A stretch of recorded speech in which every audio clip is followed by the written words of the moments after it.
Mesdames et messieurs, bonsoir. Bienvenue à la meilleure revue de l'année. Prédiction pour l'année prochaine, on aura droit à un retour en force des années 80.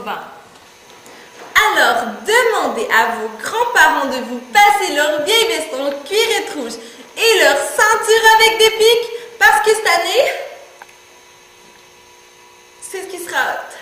Une des plus grandes découvertes de cette année fut celle du cellulaire intercorps.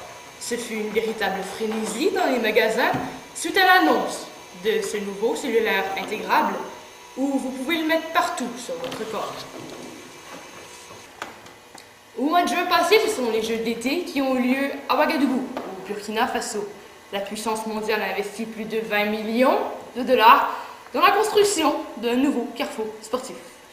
Souvenons-nous de la victoire écrasante de la Lettonie en 2012 avec un total de 58 médailles d'or. Oui, en général, ça se passe entre la Lettonie et le Zimbabwe. Le Zimbabwe. C'est où ça, le Zimbabwe? Comme la condition de la femme n'a pas du tout changé cette année, nous rejoignons Gigi en compagnie de Maria Gloria pour nous faire un bilan de ce que vivent les femmes en 2007. Merci. Alors, je suis présentement avec Maria Gloria. Comment avez-vous rencontré Laval? Le fameux créateur du défilé live. Eh bien, c'est pas tant compliqué, hein. Je vivais au Costa Rica avec ma famille, puis là, un jour, j'ai décidé d'aller prendre le café. Et puis Laval est arrivé en courant, il m'a rentré dedans, tout le café s'est renversé par terre. Ensuite, ça a été les coups de foudre. Pouvez-vous nous dire qu'est-ce que vous pensez de la condition féminine de nos jours? Eh bien, je dirais que depuis les années 1940-1950, la condition de la femme a beaucoup évolué. Pourquoi? Parce que chez moi, c'est moi qui dirige. Ça ne dérange pas Laval? Oh oui, bien sûr, ils critiquent toujours ma façon de faire, et puis blablabla, blablabla, mais c'est moi qui gagne à la fin.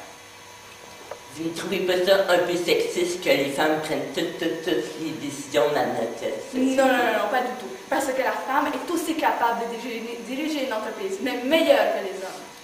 Pensez-vous que c'est parce que les femmes veulent prendre leur avant? Ah, si. Pourquoi? Eh bien, parce que vous savez, là, dans les années 1950, là, votre arrière-grand-père, comment il critiquait sa femme, hein? Vous ne le savez pas? Moi, je le sais, il était méchant. Hein? Comme vous êtes tous les hommes ici. Hein? Il était méchant. Non! C'était Maria Gloria, de retour en studio. Merci, Gigi. À toi, forteresse. Depuis le mois de novembre, les chirurgiens et chirurgiennes travaillant en salle d'opération ne se vêtiront plus d'un vêtement vert bois, mais bien un brun. On voit en effet que notre gouvernement a respecté ses priorités. En effet, la population n'en pouvait plus. Il se peut que ce changement nous coûte quelques millions de dollars, mais au moins, on sera débarrassé du vert bois. Dans le monde artistique, maintenant, Gina nous a annoncé qu'elle se marierait en secret en cours d'année avec Gino. Gina, la chanteuse conne. Oui, Gina, la chanteuse conne, se mariera en cours d'année avec Gino à Bagotville. Ah ben dites donc. Ah ben je te le dis. Oh. Passons maintenant au reportage du bulletin. Gigi Bob, c'est à vous. Bonjour Cindy et Forteresse. Voici le reportage le plus impressionnant de l'année. Les chercheurs de l'Université de Laval ont mené une étude sur les déchets toxiques terriens sur la Lune. Et là, attention, attachez vos tucs, on en fera une pas pire.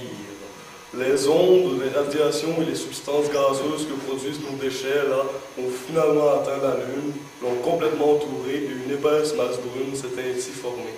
C'est incroyable.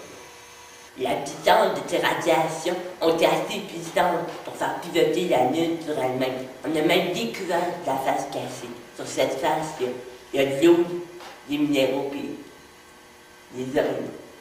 Oui, petite parenthèse là, des calendriers de Rio lunaire seront bientôt disponibles sur le marché d'ici un mois. Alors, chers téléspectateurs, chères téléspectatrices, le Canada est en affaires. Si la tendance se maintient, notre pays pourrait potentiellement domestiquer la mine.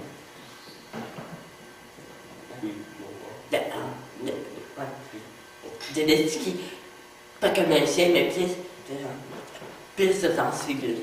Oui, effectivement, là, des tests seront bientôt faits sur la Lune pour savoir s'il est possible de faire pousser du gazon sur le sol, là, parce que pas de gazon, c'est pas mal poche.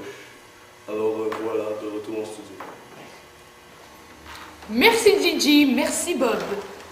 On se rappelle que cette année, ce fut la 32e année de l'anniversaire de la mort de John F. Kennedy. Non, Kennedy. Tout un événement, mesdames et messieurs, qui a ébranlé la population états-unienne cette année. Voici quelques images touchantes accompagnées d'une petite toune touchante.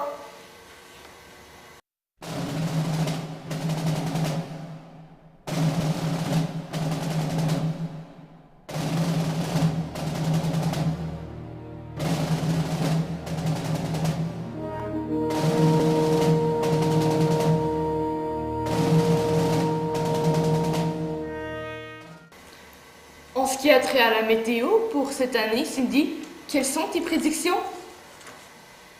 Cet hiver, ça devrait ressembler à ça. Ce printemps, on devrait voir quelque chose comme ça. Voilà pour cet été. Et voici pour l'automne, un non passe assez ça. Et puis, à travers ça, il va pleuvoir, il va faire beau, il va neiger, il va faire chaud et il va aussi sûrement faire froid. Eh bien, c'est merveilleux, merveilleux. Malheureusement, c'est tout le temps que nous avions. Au nom de toute l'équipe, merci d'avoir écouté l'émission. Joyeux Noël, bonne année, bonne Saint-Patrick, bonne Saint-Valentin, bonne Saint-Jean et bonne fête.